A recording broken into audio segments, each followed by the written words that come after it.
আজি আমি নৱম শ্ৰেণী পঞ্চম অধ্যায় ইউক্লিডৰ জ্যামিতিৰ বিষয়ে জানিম। ইউক্লিডৰ জ্যামিতিত তেওঁ কিছুমান স্বতঃসিদ্ধ আৰু কিছুমান স্বীকাৰ্য আগবঢ়াইছে।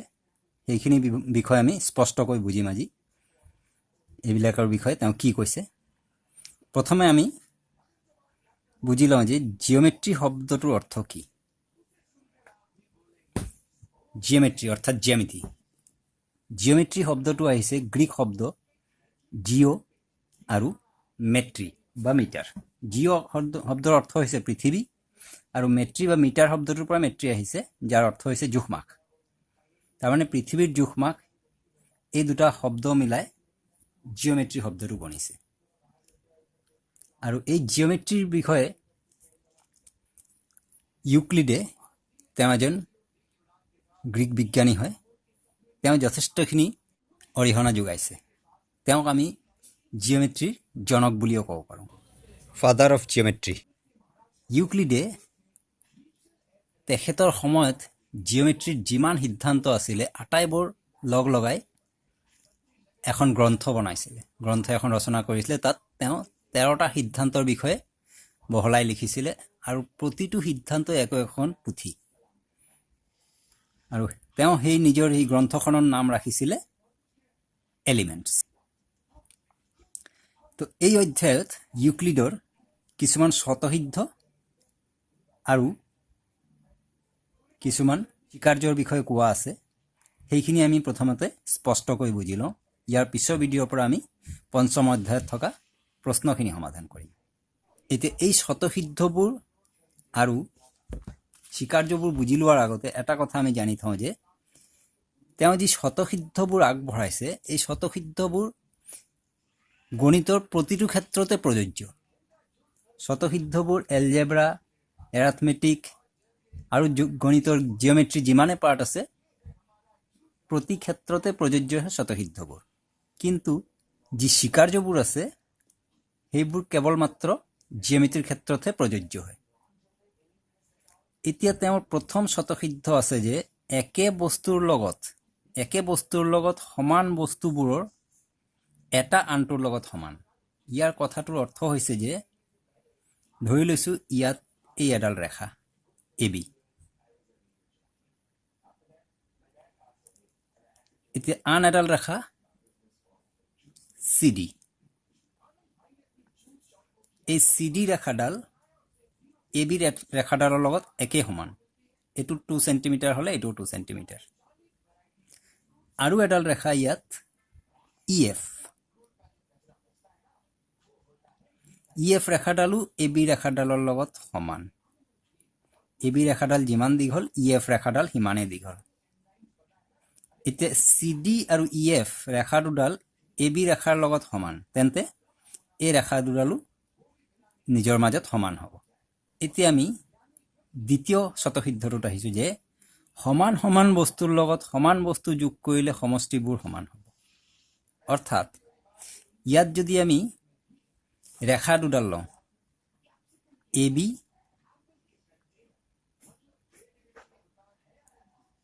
আৰু CD, এই ৰেখা দুডাল সমান। এতিয়া ইয়াৰ লগত আমি একে সমান সমান আৰু দুডাল ৰেখা যোগ কৰি দিলোঁ। যোগ কৰি দিয়াৰ লগে লগে তেতিয়া কি হ'ব, ইয়াৰ পৰা ইয়ালৈকে এই দুডাল ৰেখাই সমান হ'ব। জিঅ'মেট্ৰিৰ ক্ষেত্ৰত কথাটো এনেকৈ বুজিব পাৰি। এইটো আমি গাণিতিকভাৱে এনেদৰে বুজিব পাৰিম কথাটো। ধৰি লোৱা হ'ল যে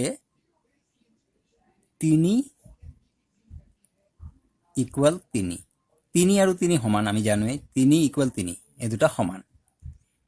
এতিয়া 3ৰ লগত যদি আমি 2 যোগ কৰোঁ আৰু এই 3ৰ লগতো যদি আমি 2 যোগ কৰোঁ, তেন্তে কি হ'ব, 3 + 2 5 হ'ব।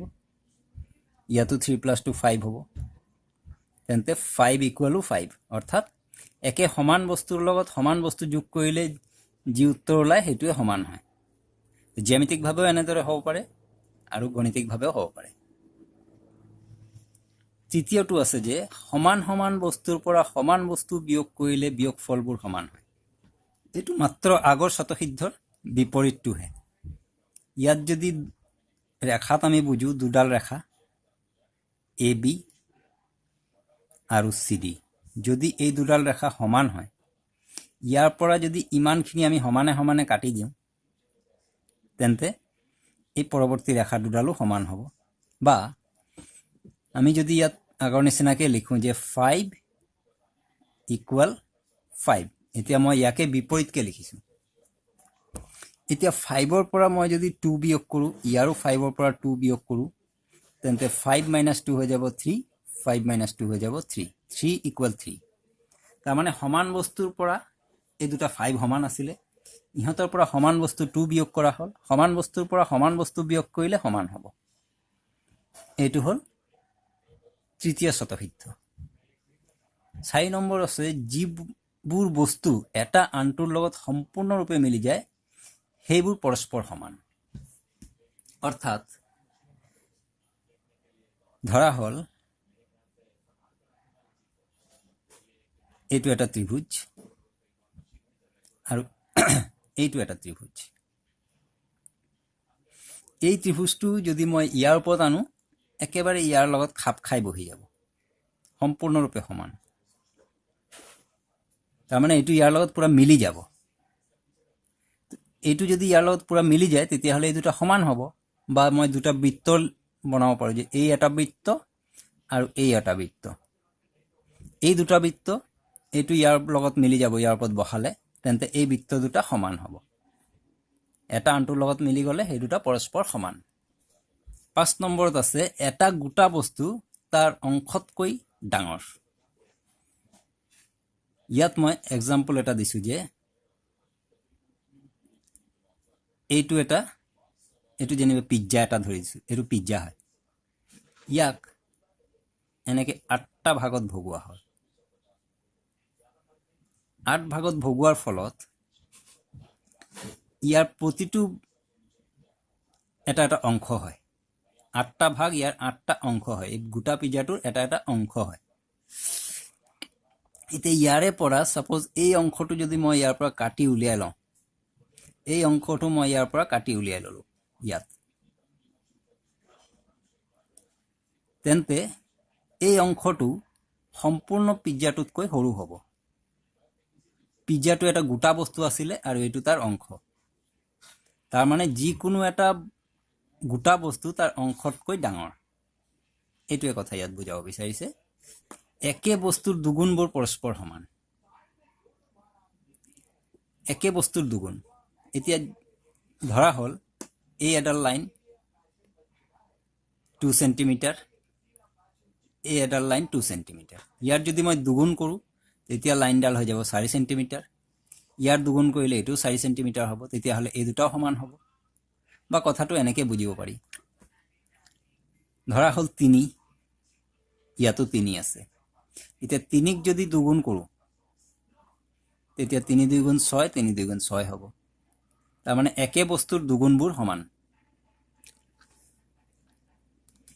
ইয়াত আকৌ তাৰে বিপৰীত কথাটো কৈছে যে একে বস্তুৰ আধাবোৰ পৰস্পৰ সমান। তো ইয়াত যদি মই এতিয়া 6 লৈ লওঁ আৰু 6ক আধা কৰি দিওঁ, 2ৰে হৰণ কৰি দিলে 6ৰ আধা হৈ যাব, তেন্তে 6ৰ আধা হৈ যাব 3। তাৰমানে একে বস্তুৰ আধাবোৰ পৰস্পৰ সমান। বা এইটো জ্যামিতিকভাৱেও বুজিব পাৰি। এইটো দুটা বৃত্ত হয়। এই বৃত্তটোত যদি এটা ব্যাস লৈ লোৱা হয়, তেন্তে বৃত্তটো আধা আধা হৈ যাব, দুফাল হৈ যাব, আধা আধা। ইয়াকো ব্যাস ল'লে একে কথা হ'ব। তেন্তে ইয়াৰ এই আধাখিনি আৰু ইয়াৰ এই আধাখিনি একে সমান হ'ব, কাৰণ বৃত্ত দুটা সমান। তাৰমানে একে বস্তুৰ আধাবোৰ পৰস্পৰ সমান। এইখিনি আছিলে ইউক্লিডৰ স্বতঃসিদ্ধবোৰ। এতিয়া আমি ইউক্লিডৰ স্বীকাৰ্যবোৰ বুজি লওঁ। ইউক্লিডৰ স্বীকাৰ্য প্ৰথমটো দিয়া আছে যে এডাল সৰল ৰেখা এটা বিন্দুৰ পৰা আন যিকোনো এটা বিন্দুলৈ টানিব পাৰি। এইটো এটা বিন্দু আৰু এইটো এটা বিন্দু। এই বিন্দুৰ পৰা এই বিন্দুলৈ এডাল সৰল ৰেখা টানিব পৰা যায়। বা এই বিন্দুৰ পৰা যদি মই ইয়াত এডাল বিন্দু দিওঁ, এই বিন্দুৰ পৰা এই বিন্দুলৈ এডাল সৰল ৰেখা টানিব পৰা যায়। এটা বিন্দুৰ পৰা আন যিকোনো এডাল বিন্দুলৈ সৰল ৰেখা এডাল টানিব পাৰি। এইটো হৈছে প্ৰথম স্বীকাৰ্য। দ্বিতীয়টো কৈছে যে এডাল সীমিত ৰেখা অসীমভাৱে বঢ়াই দিব পাৰি। এই এডাল সীমিত ৰেখা, ইয়াক আমি দুইফালে অসীমভাৱে দুইফালে বঢ়াই দিব পাৰি, যিমান খুচি বঢ়াব পাৰি। এইটো হৈছে দ্বিতীয় স্বীকাৰ্য। তৃতীয়টো কৈছে যে এটা বৃত্ত যিকোনো কেন্দ্ৰ আৰু যিকোনো ব্যাসাৰ্ধলৈ আঁকিব পাৰি। তাৰমানে এইটো এটা কেন্দ্ৰ, ইমানখিনি ব্যাসাৰ্ধলৈ আমি বৃত্ত এটা আঁকিব পাৰি। এতিয়া কেন্দ্ৰটো ইয়াত আছিলে, এতিয়া মই ইয়াত এটা কেন্দ্ৰ ল'লোঁ, এতিয়া এইটো অকণমান ডাঙৰ কৰি দিওঁ। এটা বৃত্ত যিকোনো এটা কেন্দ্ৰ আৰু যিকোনো ব্যাসাৰ্ধলৈ টানিব পৰা যায়। সকলো সমকোণ পৰস্পৰ সমান। সমকোণ মানে হৈছে 90 ডিগ্ৰী কোণ। এতিয়া এইটো এটা সমকোণ আৰু এইটো এটা সমকোণ। এই দুটা সমকোণ সমান, কাৰণ সমকোণৰ মেজাৰমেণ্ট হৈছে 90 ডিগ্ৰী। এইটো 90 ডিগ্ৰী, এইটো 90 ডিগ্ৰী। তো এনেকুৱা যিমানে সমকোণ বনাওঁ, প্ৰতিটো সমকোণ পৰস্পৰ সমান হ'ব, কাৰণ প্ৰতিটোৰ জোখ 90 ডিগ্ৰী হ'ব। এতিয়া 5 নম্বৰত আছে যে যদি এডাল ৰেখা আন দুডাল ৰেখাৰ ওপৰত আপতিত হয় আৰু ই সৃষ্টি কৰা একেফালৰ অন্তকোণ দুটা একেলগে লৈ দুই সমকোণতকৈ কম হয়, তেন্তে ৰেখা দুডাল অসীমভাৱে বঢ়াই দিলে যি ফালৰ অন্তকোণৰ সমষ্টি দুই সমকোণতকৈ কম, সেইফালে ৰেখা দুডাল মিলিত হ'ব, আৰু যিফালে দুই সমকোণ বা তাতকৈ বেছি সেইফালে কেতিয়াও মিলিত নহ'ব। এতিয়া এই কথাটো কি আমি এনেদৰে বুজিব লাগিব। এই দুডাল ৰেখা আৰু এই এডাল ৰেখা ইয়াৰ ওপৰত আপতিত হৈছে বুলি কয়, মানে এই ৰেখা ডালে ইয়াক দুটা বিন্দুত কাটিছে, ইয়াত আৰু ইয়াত। এই ৰেখাডালক এই বিন্দুত, এই ৰেখাডালক এই বিন্দুত কাটিছে। কাটি দিয়াৰ লগে লগে ইয়াত কেইটামান কোণ উৎপন্ন হ'ল। এইটো এটা এনেকৈ 4টা কোণ ইয়াত, 4টা কোণ ইয়াত উৎপন্ন হ'ল। ইয়াৰে এই ওপৰত থকা কোণ দুটা বহীকোণ বুলি কয়, আৰু এই তলত থকা কোণ দুটা বহীকোণ বুলি কয়, আৰু বাকী এইখিনি অন্তকোণ বুলি কয়। ভিতৰৰ কোণ এইকেইটা ভিতৰৰ বুলি অন্তকোণ বুলি কয়, বাহিৰৰ কেইটাক বহীকোণ বুলি কয়। তো ইয়াত অন্তকোণৰ বিষয়ে কৈছে যে যদি এই একেফালৰ অন্তকোণ, এই আঁচডালৰ একেফালৰ ইফাল আৰু ইফাল, ইফাল আৰু ইফাল, তো এই একেফালৰ অন্তকোণ দুটাৰ সমষ্টি যদি দুই সমকোণতকৈ কম হয়, দুই সমকোণ অৰ্থাৎ এক সমকোণ যদি 90 ডিগ্ৰী হয়, দুই সমকোণ হ'ব 180 ডিগ্ৰী। দুই সমকোণতকৈ যদি কম হয়, তাৰমানে 180 ডিগ্ৰীতকৈ যদি কম হয় এই দুটা কোণৰ সমষ্টি, তেন্তে এই ৰেখা দুডালক অসীমভাৱে বঢ়াই দিলে, এনেকৈ বঢ়াই গ'লে কোনোবা এটা বিন্দুত গৈ এই দুটা মিলিত হ'ব। এনেকৈ যদি এই অন্তকোণ দুটা, একেফালৰ অন্তকোণ দুটা 180তকৈ কম হয়, তেন্তে এই ৰেখা দুডাল ক'ৰবাত গৈ মিলিত হ'ব। আৰু যিফালৰ অন্তকোণ দুটাৰ সমষ্টি দুই সমকোণ বা তাতকৈ বেছি হ'ব, সেইফালে ৰেখা দুডাল কেতিয়াও মিলিত নহয়। এইটোৱে কৈছে পঞ্চম স্বীকাৰ্য। এই স্বীকাৰ্য আৰু স্বতঃসিদ্ধবোৰৰ ওপৰত নিৰ্ভৰ কৰি আমাৰ পঞ্চম অধ্যায়টো থাকিব। তাৰে প্ৰশ্নবিলাক আমি পৰৱৰ্তী ভিডিঅ'ত সমাধান কৰিম।